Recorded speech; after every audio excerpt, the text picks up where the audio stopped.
नमस्कार दोस्तों, आज पुनः स्वागत है आपका इतिहास विषय में प्राचीन भारत में और मौर्य काल में दोस्तों। और जैसा कि टॉपिक सामने है, सामने लिखा हुआ है मेगास्थनीज भारत आने वाला पहला राजदूत। दोस्तों ये जो मेगास्थनीज है यूनानी राजदूत था, चंद्रगुप्त मौर्य के दरबार में आया था आपका। और इस मेगास्थनीज इसकी पुस्तक कहाँ से आया, किसका राजदूत था, किसके दरबार में रहा, कितने समय तक आपका रहा, इसकी विशेषता क्या है, इसकी पुस्तक का नाम क्या है, इसकी पुस्तक को किस किसने उदाहरण के रूप में दिया हुआ है, इसकी पुस्तक का उदाहरण किस किसने दोस्तों दिया है, भारत के बारे में, भारत के समाज के बारे में, व्यक्ति के बारे में क्या क्या इसने वर्णन किया है, ये दोस्तों सभी परीक्षाओं में क्वेश्चन क्या है आपके आते हैं। ये बहुत ही महत्वपूर्ण टॉपिक है दोस्तों, इसको थोड़ा सा क्या है देखना है। वैसे पीसीएस और सिविल में आपका मैथ्स में भी आता है दोस्तों, और विभिन्न आपका सेंट्रल की और स्टेट लेवल की और वनडे एग्ज़ाम, कोई भी एग्ज़ाम हो दोस्तों, शायद ही कोई ऐसा एग्ज़ाम हो जिसके बारे में मेगास्थनीज उनकी पुस्तक इनके बारे में दोस्तों क्या है आपका आया ना हो। तो आइए आपको आज मेगास्थनीज के पास क्या है हम ले चलते हैं, और आप थोड़ा सा ध्यान से सुनिएगा, पूरा वीडियो दोस्तों क्या करिए देखिएगा, और मेगास्थनीज के बारे में क्या क्या क्वेश्चन दोस्तों आ चुके हैं, उन्हीं पर कंपटीशन के नज़रिए से, बीओ कंपटीशन से क्या है आप लोगों को आज मेगास्थनीज और उनकी पुस्तक इंडिका के बारे में दोस्तों क्या करना है, वर्णन करना है। तो आ जाए जल्दी से मेगास्थनीज और उसकी पुस्तक, इसके बारे में दोस्तों। ये सामने जो हमने लिखा हुआ है आपका, जो ब्लैक लाइन से डॉट डॉट है, ये दोस्तों ये मौर्यकालीन भारत है, बाकी इंडिया का नक्शा बना हुआ है, यहाँ पाकिस्तान और ये अफगानिस्तान है। ये जिन जिन टॉपिक के ऊपर अपन को मेगास्थनीज को घुमाना है दोस्तों, ये वर्णन करना है, वो टॉपिक हमने क्या है पहले से आपको क्या है ये लिख के रखे हैं। सबसे पहले दोस्तों ये जो मेगास्थनीज है ये कहाँ से आया था, किस देश का राजदूत था, तो दोस्तों ये यूनानी राजदूत था। ध्यान सुनिएगा, ये यूनानी दोस्तों क्या है आपका ये राजदूत था। ये सबसे पहले ये है कि ये भारत आने वाला पहला राजदूत था। राजदूत का मतलब कहलाता दोस्तों किसी एक राजा का प्रतिनिधि जब दूसरे राजा के राज्य में दोस्तों क्या जाता है उसे राजदूत, राजा का दूत, राजा का व्यक्ति क्या है दोस्तों ये जाता है। ये यहाँ आपको थोड़ा सा बता दें, ये क्वेश्चन आता है कि ये मेगास्थनीज लगभग भारत में कितने वर्ष रहा था दोस्तों, तो ये 14 वर्ष क्या है आपका ये भारत में रहा था। इतना ध्यान कीजिएगा, ये 14 वर्ष क्या रहा दोस्तों ये भारत में क्या है आपका ये मेगास्थनीज आपका ये रहा था। तो ये भी थोड़ा सा हल्का सा अपन को ये देखना है कितने समय तक है आपके भारत में रहा। ये 302 BC से 288 BC के बीच लगभग 14 वर्ष तक है दोस्तों ये भारत में रहा। आप सब जानते हो चंद्रगुप्त मौर्य के समय कुछ चीज़ें पहली बार हुई। सबसे पहले भारत में राजनीतिक एकता स्थापित हुई। सबसे पहले दोस्तों भारत में अखिल भारतीय साम्राज्य की स्थापना हुई। सबसे पहले चक्रवर्ती आदर्श का स्वप्न भी दोस्तों जो साकार किया था, स्वप्न साकार हुआ। और इसके बाद सबसे पहले भारत में पहली अंतर्राष्ट्रीय दोस्तों संधि हुई। सबसे पहले भारत में पहला राजदूत का आगमन भी दोस्तों हुआ था, और उसी राजदूत का नाम था मेगास्थनीज। तो आइए दोस्तों अपन थोड़ा सा बैक चलते हैं। सब जानते हो आप लोग, एक सेल्यूकस था जो यूनान का राजा था। सिकंदर का दोस्तों सेल्यूकस उत्तराधिकारी था, और जब सिकंदर चला गया था तो सिकंदर के भारत के अभियान के समय जो क्षेत्र सिकंदर के पास थे उनको पुनः अपने अधिकार में करने के लिए दोस्तों ये सेल्यूकस क्या है आपका भारत पर इसने आक्रमण किया। लेकिन भारत की स्थिति पहले के मुकाबले अब स्थिति बदल चुकी थी, और चंद्रगुप्त मौर्य के नेतृत्व में भारत राजनीतिक दृष्टि से दोस्तों एक हो चुका था। चक्रवर्ती सम्राट भारत में स्थापित स्थापित हो चुका था। इस प्रकार से क्या है आपका ये सेल्यूकस चंद्रगुप्त मौर्य युद्ध में हारा दोस्तों, और उसके बाद क्या हुआ दोस्तों संधि हुई, और संधि के माध्यम से एक राजदूत का आदान प्रदान भी दोस्तों था। चंद्रगुप्त मौर्य को 4 प्रांत भी दोस्तों मिले थे, काबुल, कंधार, हेरात और बलूचिस्तान। चंद्रगुप्त मौर्य ने दोस्तों इस संधि में 500 हाथी भी दिए थे। चंद्रगुप्त मौर्य के साथ पहली विदेशी पत्नी का विवाह हुआ, पहला अंतर्राष्ट्रीय विवाह भी दोस्तों हुआ था हेलेना का, ठीक है ना। ये सब बहुत सारी चीज़ें उस संधि में थी, और संधि का एक शर्त ये भी थी कि एक राजदूत सेल्यूकस का राजदूत सेल्यूकस के राज्य से मौर्य राज्य में क्या है दोस्तों ये आएगा, तो फिर वही राजदूत की क्या कर रहे हैं चर्चा कर रहे हैं दोस्तों। ये यूनानी राजदूत था। राजदूत कौन था दोस्तों? ये यूनानी राजदूत था, और ये भी थोड़ा सा देखना है कि किसका राजदूत था, तो ये सेल्यूकस का राजदूत था। सेल्यूकस का क्या था दोस्तों, ये राजदूत था। ये भारत आगमन हुआ था दोस्तों, ये 302 BC में क्या है इसका आगमन हुआ। ये अराकोसिया से आया था, अराकोसिया दोस्तों। अराकोसिया ये कंधार को कहते हैं, ये जो कंधार है इसको बोलते हैं अराकोसिया। अराकोसिया से दोस्तों ये मेगास्थनीज यहाँ पर क्या आया, इस प्रकार से क्या है ये रास्ता है इसका, ऐसे आया दोस्तों। और आपका क्या है ये पाटलिपुत्र में दोस्तों रहा। ये पांड्यराज भी क्या है दोस्तों, ये गया था कौन, पाटलिपुत्र। पांड्यराज का भी क्या, दक्षिण में जो तमिलनाडु में पांड्यराज था दोस्तों, उसका भी क्या है आपका ये इसने वर्णन किया है। अपने आप को बता दें, लगभग इसने जो सेल्यूकस ने है बहुत सारे राजाओं का दोस्तों क्या किया है आपका ये वर्णन क्या करता है, सेल्यूकस आपका ये कहता है। लगभग ऐसा बताया जाता है कि 153 राजाओं क्या कहता है ये उल्लेख आपका दोस्तों क्या है ये करता है। चलिए दोस्तों, तो ये भारत आया था 302 BC में। आपको सबको मालूम है 305 BC में सेल्यूकस ने आक्रमण किया था। 303 BC में दोस्तों संधि हुई थी। 302 BC में अराकोसिया से यानी कि कंधार से, ये कंधार से क्या है आपका ये मौर्य साम्राज्य में दोस्तों ये आया था आपका ये, ठीक है ना, पाटलिपुत्र आया था। और ये जो संधि हुई थी, संधि जानते हो आप लोग, ये 303 BC में दोस्तों क्या है आपका ये संधि हुई थी। और ये संधि आपकी ये सेल्यूकस और ये चंद्रगुप्त मौर्य के बीच दोस्तों क्या हुई थी, ये संधि हुई थी। और ये भारत आने वाला दोस्तों क्या पहला राजदूत था। चलिए, तो ये पहला क्वेश्चन ये है, ध्यान सुनिएगा। मेगास्थनीज किसके दरबार में आया, तो ये चंद्रगुप्त मौर्य के दरबार में, चंद्रगुप्त मौर्य के दरबार में आया। पहला क्वेश्चन तो यही है। भारत आने वाला पहला राजदूत कौन है, मेगास्थनीज। मेगास्थनीज कब से कब तक भारत रहा, ये एसएससी सिविल में पूछा जाता है। और फिर नॉर्मली क्वेश्चन आता है दोस्तों, मेगास्थनीज कितने साल तक भारत रहा, तो 14 वर्षों तक कह रहा है दोस्तों भारत रहा था। किसका राजदूत था, चंद्रगुप्त मौर्य के दरबार में आया। सेल्यूकस का दोस्तों क्या था ये राजदूत था। इसकी पुस्तक का भी दोस्तों नाम आता है, जानते हो आप लोग, ये चूँकि मौर्य कालापुल पढ़ चुके हैं, इसका इस पुस्तक का नाम दोस्तों क्या है, ये इंडिका है। इसकी पुस्तक का नाम क्या है, इंडिका है। लेकिन आप सभी जानते हैं इंडिका अब मूल रूप में नहीं है। जो इंडिका सेल्यूकस ने दोस्तों लिखी थी, यह इंडिका अब अपने स्वरूप में उपलब्ध नहीं है। इसके उदाहरण दोस्तों क्या कुछ लेखकों ने दिए हैं, जैसे कि स्ट्रैबो, प्लिनी, इसके बाद एरियन, आपका जस्टिन, प्लूटार्क, डियोडोरस, ये दोस्तों ये उदाहरण देते हैं कि मैंने इंडिका देखी थी, इंडिका में ऐसा था, ऐसा भारत के बारे में क्या है वर्णन किया गया है। ये दोस्तों क्वेश्चन आता है आपका कि इंडिका का उदाहरण कौन देते हैं। ये आपको बता दें, यूनानी रोमन लेखक हैं, ये क्लासिकल यूनानी रोमन दोस्तों लेखक कहलाते हैं। स्ट्रैबो, प्लिनी नेचुरल हिस्ट्री है। एरियन ने दोस्तों इंडिका इसने भी लिखी। जस्टिन जानते हो चंद्रगुप्त मौर्य की विदेशी पत्नी का क्या था दोस्तों, पुत्र था। और इस प्रकार से प्लूटार्क और डियोडोरस, ये सब दोस्तों क्या कहते हैं, ये इसका आपका ये वर्णन करते हैं किसका, इंडिका का।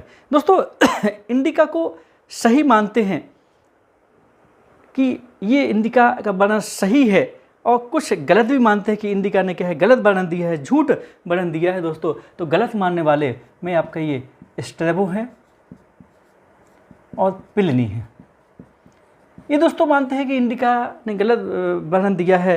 प्लिनी तो आपको स्ट्रैबो तो आपको बता दें, ये मेगास्थनीज को दोस्तों झूठा व्यक्ति कहता है। मतलब ये कि आपका राजदूत आया था दोस्तों चंद्रगुप्त मौर्य के बाद बिंदुसार के दरबार में, डाइमेकस के बाद विश्व का सबसे झूठा व्यक्ति क्या कहते हैं इसको, मेगास्थनीज को दोस्तों ये स्ट्रैबो कहता है आपका। प्लिनी भी क्या है इसके वर्णन को विश्वसनीय आपका ये नहीं मानता। लेकिन इसके वर्णन को सही मानने वालों में कौन है दोस्तों, एरियन है, जस्टिन है, प्लूटार्क है और डियोडोरस है। ये दोस्तों क्या मानते हैं इसके वर्णन को आपको क्या है ये सही मानते हैं। ये थोड़ा सा क्या करिए हल्का सा देखिएगा। यहाँ आपको बता दें इंडिका के बारे में स्टेबो ने लिखा, पिल्ली ने लिखा, एरियन ने लिखा, जस्टिस, सभी लोगों ने क्या किया दोस्तों ये लिखा है। लेकिन इसका जो संकलन किसने किया, तो इसके दोस्तों जो संकलन करता है ये डॉक्टर स्वान है, डॉक्टर ये स्वान। इसने सभी उद्धरण को, ये उद्धरण इंडिका के हैं, इसका संकलन किया दोस्तों और 1846 19वीं सदी में दोस्तों क्या हुआ, इस इंडिका का आपका क्या हुआ ये संकलन आपका ये हुआ है। तो ये तो सिविल वगैरह में क्वेश्चन आता है, लेकिन आपका ये क्वेश्चन आपके दोस्तों जरूर आते हैं कि किसने किसने क्या है आपका इसके उदाहरण दिए हैं। तो देखिएगा ये आपके क्वेश्चन परीक्षा में आए हुए हैं, ये व्यक्ति स्ट्रेबो वगैरह सब आपके क्या है परीक्षा में ये आते हैं।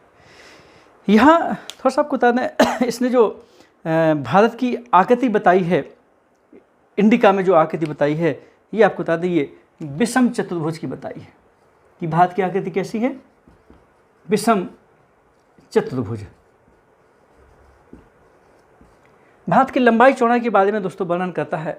यहाँ आपको बता दें ये जो पाटलिपुत्र को ये भारत का सबसे बड़ा नगर कहता है, पाटलिपुत्र को भारत का ये सबसे बड़ा नगर दोस्तों कहता है। और पाटलिपुत्र का भी क्या कहता है ये वर्णन करता है कि पाटलिपुत्र की लंबाई चौड़ाई दोस्तों सब क्या है आपका ये वर्णन करता है कि बोले ये पाटलिपुत्र आपका लगभग 80 स्टेडिया लंबा था और 15 स्टेडिया दोस्तों क्या था चौड़ा था। इस प्रकार से क्या करता है ये वर्णन करता है 80 × 15 स्टेडिया ये लंबाई चौड़ाई क्या कहता है दोस्तों ये वर्णन करते हैं। इसका मतलब 16 × 3 किलोमीटर, मतलब 16 किलोमीटर क्या है दोस्तों ये लंबाई और 3 किलोमीटर क्या है दोस्तों इस चौड़ाई, मतलब 80 स्टेडिया × 15 स्टेडिया इसकी पाटलिपुत्र की लंबाई चौड़ाई का वर्णन भी दोस्तों करता है। ये जो पाटलिपुत्र का जो नाम देता है पाटलिपुत्र नहीं देता, ये पालीब्रोथा वो कहता है, पाटलिपुत्र कहता है पालीब्रोथा।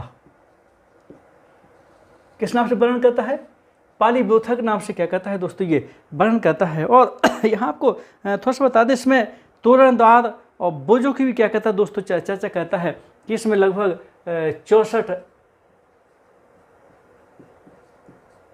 तोरण द्वार थे,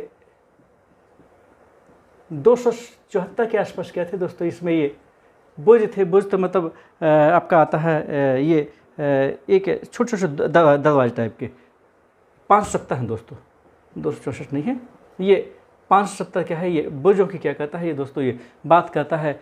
पाटलिपुत्र के चारों ओर खाई भी दोस्तों खुदी हुई थी, लगभग 184 मीटर खाई, उस खाई का भी क्या है वर्णन करता है और उस खाई में पानी भरा रहता है। इस प्रकार से क्या है आपका वर्णन करता है। चंद्रगुप्त मौर्य का जो राजप्रसाद था लकड़ी का बना हुआ था दोस्तों, उसका भी वर्णन करता है। बाद में जब ये फाहियान आया था तो फाहियान इस चंद्रगुप्त मौर्य के राजप्रसाद को देख करके आश्चर्य व्यक्त करता है दोस्तों, उसने देखा था और उसको देवताओं द्वारा निर्मित क्या है दोस्तों ये बताता है आपका। यहाँ आपको थोड़ा सा बता दें ये जो समाज के बारे में भी आपका क्या है वर्णन करता है कि समाज का जो विभाजन था दोस्तों ये 7 वर्गों में था। समाज के कितने वर्ग थे, 7 वर्ग थे दोस्तों। ये भी क्या करता है ये वर्णन करता है किसका, समाज का। समाज के 7 वर्गों में दोस्तों एक जैसे मान लीजिए दार्शनिक बोले संख्या में सबसे कम है, फिर दोस्तों कृषक ये बोले संख्या में सबसे ज़्यादा किसान, फिर उसके बाद आपका ये सैनिक, सैनिकों की भी क्या दोस्तों चर्चा करता है। ये समाज को 7 वर्गों में मतलब 7 जातियों का दोस्तों वर्णन करता है। फिर ये सभासद, सभासद यानी कि मंत्री, फिर दोस्तों इसके बाद निरीक्षक, निरीक्षक का मतलब कहलाता है आपका ये गुप्तचर, पुलिस, फिर ये कारीगर, कारीगर यानी कि शिल्पी, इसकी भी दोस्तों चर्चा करता है। और इसके बाद आपका फिर ये अहीर, अहीर यानी कि गोपालक, गोपालक, ये समाज के 7 वर्गों का विभाजन करता है। दोस्तों क्वेश्चन आता है कि मेगास्थनीय समाज में कितने वर्ग बताए, तो 7 वर्ग बताए हैं। और इसने ये भी कहा है कि ये जो दार्शनिक थे ये क्या थे आपके सबसे कम थे, जो किसान थे ये दोस्तों क्या थे ये सर्वाधिक थे, किसान आपके सर्वाधिक क्या है आपके संख्या में थे। इसके बाद किसानों के पास सैनिकों की दोस्तों संख्या थी। लेकिन इस प्रकार समाज का 7 वर्ग, जो समाज उस समय मुख्यतः 4 वर्गों में दोस्तों विभाजित था उसको 7 वर्ग, मतलब इसने जैसा देखा वैसा ही कहा इसने जो दार्शनिक चिंतक वगैरह देखे उनको दार्शनिक बोल दिया, खेती करने वाले उनको किसान बोल दिया, सैनिक जो आपका सेना में भर्ती होते थे उनको बोल दिया, सभासद मंत्री वगैरह महामात्र वगैरह उनको बोल दिया, निरीक्षक गुप्तचर जो घूमते थे आपका उनको बोल दिया, उनको एक वर्ग बना दिया, कारीगर शिल्पी को अलग वर्ग बना दिया, अहिर गोपालक को अलग वर्ग दोस्तों क्या है बना दिया। इसका मतलब क्या किया इसने दोस्तों, समाज का विभाजन कितने वर्गों में किया था, ये 7 वर्गों में किया है दोस्तों। ये क्वेश्चन आपका क्या है परीक्षा में आ चुका है। शायद ही कोई ऐसी परीक्षा जिसमें समाज के 7 वर्ग आपके क्या है ना आते हो, तो इसको थोड़ा सा क्या हल्का सा अपन को ये देखना है और ध्यान से देखना है। यहाँ नगर के शासन की भी दोस्तों वर्णन करता है। नगर के शासन के लिए कहता है कि ये 30 सदस्यीय दोस्तों ये परिषद द्वारा क्या होता था, नगर का शासन आपका ये होता था। और इस 30 सदस्यीय परिषद में दोस्तों 6 समितियां होती थी। ध्यान सुनिएगा, इसमें क्या है ये 6 समितियां होती थी और प्रत्येक समिति में आपके क्या होते थे दोस्तों, प्रत्येक में 5 सदस्य होते थे। तो ये कहता है कि 30 सदस्यीय परिषद द्वारा नगर का शासन होता था। 6 समिति, ये 30 सदस्य 6 समितियों में बटे थे। एक समिति में 5 सदस्य होते थे, 6 पंचे 30 सदस्य हो गए आपके, ठीक है ना। तो नगर के शासन की भी क्या कहता है ये वर्णन करता है कौन, मेगास्थनी इंडिका में। और ये लोग सब क्या करते दोस्तों ये बताते हैं। यहाँ आपको बताते हैं सेना को भी बताता है कि सेना का जो शासन था इसमें भी क्या होते हैं दोस्तों ये 30 सदस्य, जो सैनिक शासन होता है 30 सदस्यीय परिषद दोस्तों क्या है आपका ये सेना का शासन भी दोस्तों ये संचालित होता था। और इसमें 6 समितियां होती थीं,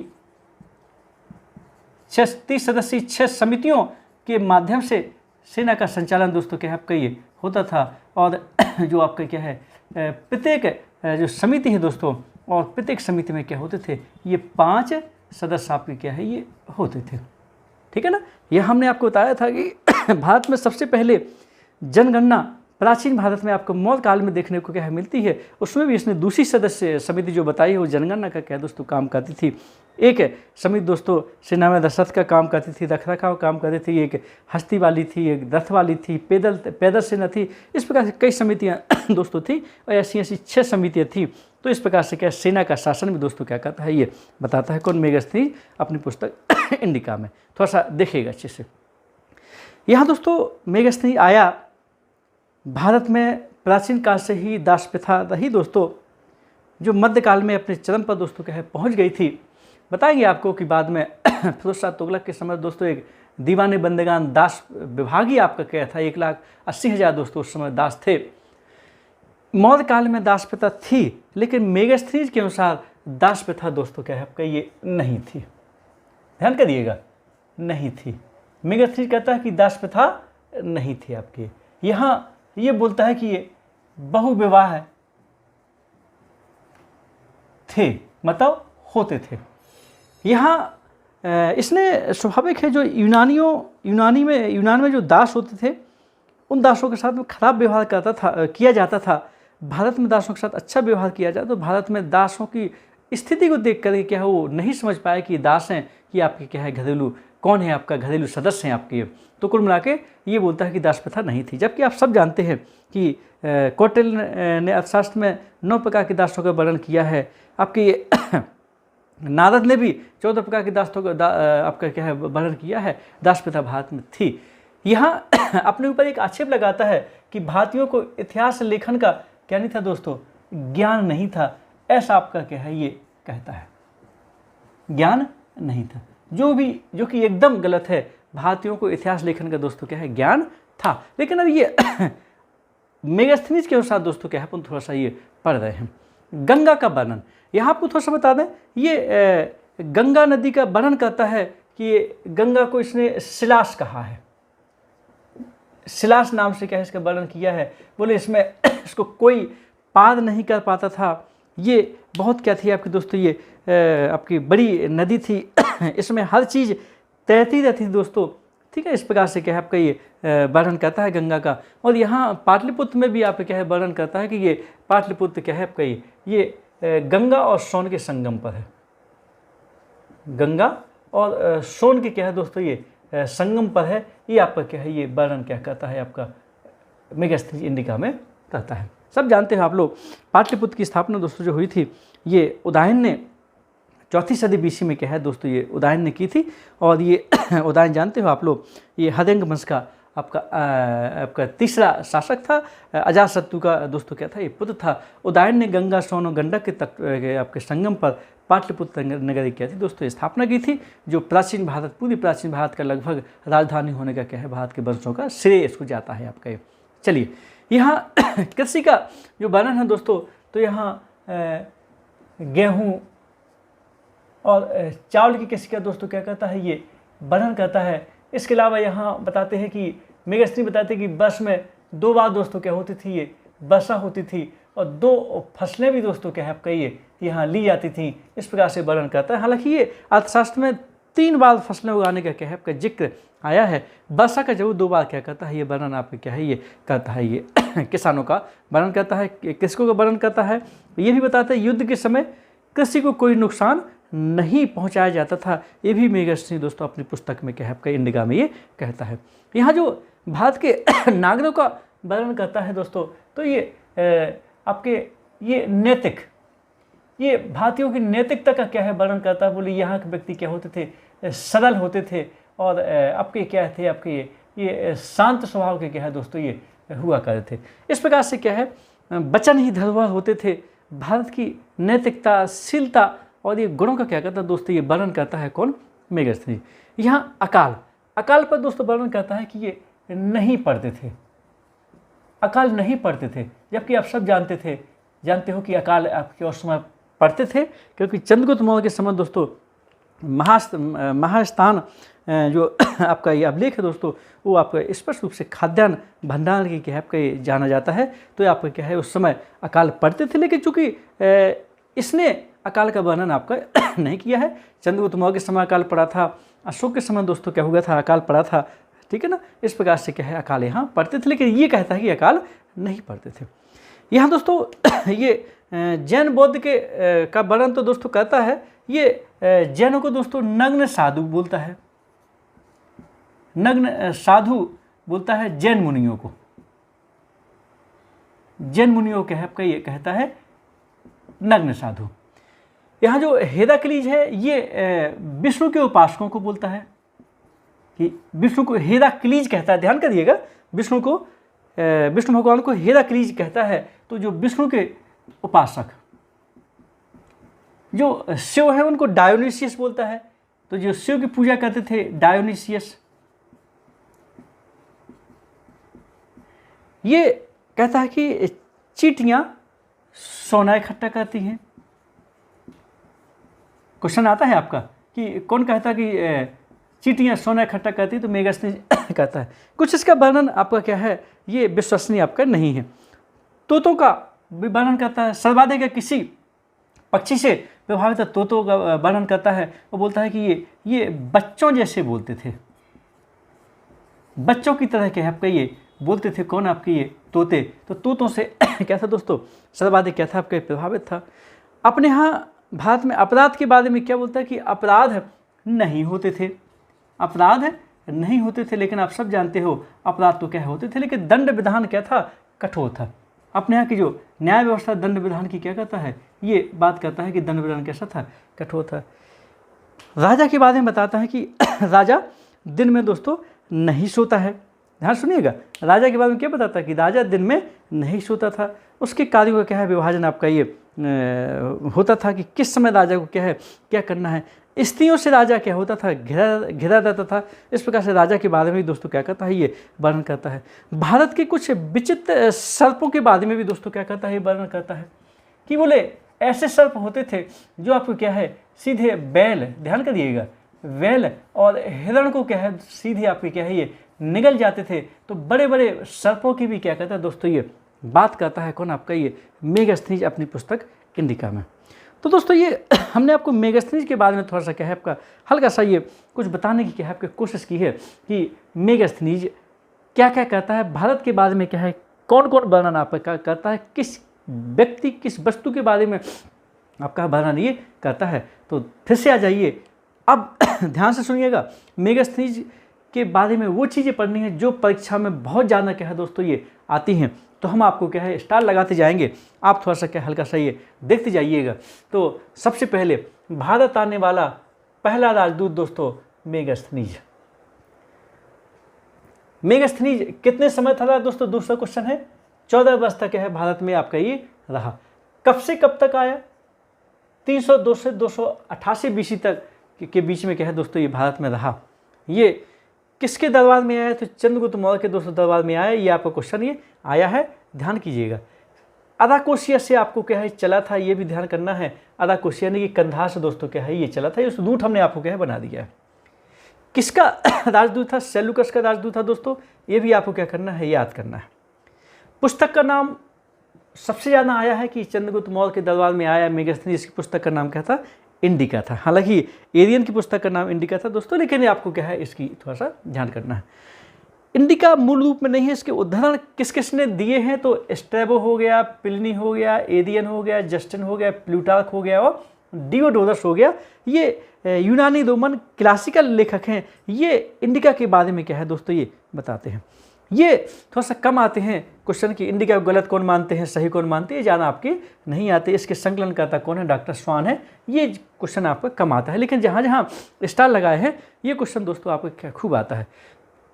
पाटलिपुत्र का सबसे अच्छा वर्णन किसमें मिलता है, तो आपको क्या है ये इंडिका में मिलता है। ये भी थोड़ा सा क्या है हल्का सा ध्यान कीजिएगा कि पाटलिपुत्र कितने स्टेडिया लंबा है, कितना चौड़ा है, कितने बोझ हैं, ये पूरा आता है। पाटलिपुत्र का वर्णन किस नाम से करता है, तो पालीबोथा नाम से कहता है। ये भी थोड़ा सा क्या हल्का सा अपन को ये देखना है। मेगास्थनीज समाज का विभाजन कितने वर्गों में करता है, वहाँ ऑप्शन मिलेंगे आपको 7 7 लगाना है। और फिर आता है कौन सा नहीं है, तो राजा आ जाएगा, कुछ ऐसा आ जाएगा, तो ये थोड़ा सा देखिएगा। और ये भी क्वेश्चन आता है आपका कि समाज के 7 वर्ग में कौन नहीं है, सबसे कम कौन सा है बताया, सर्वाधिक संख्या में कौन थे। इस प्रकार से दोस्तों क्या है पूरा ये बताता है। नगर प्रशासन का वर्णन कौन करता है, मेगास्थनीज करता है। नगर प्रशासन में कितने सदस्य होते थे परिषद में, ये भी परीक्षा में आया है। कितनी समितियां होती थी, 6 समिति, ये भी आया है दोस्तों। और एक समिति में कितने सदस्य होते थे, ये भी आपका परीक्षा में ये आ चुका है।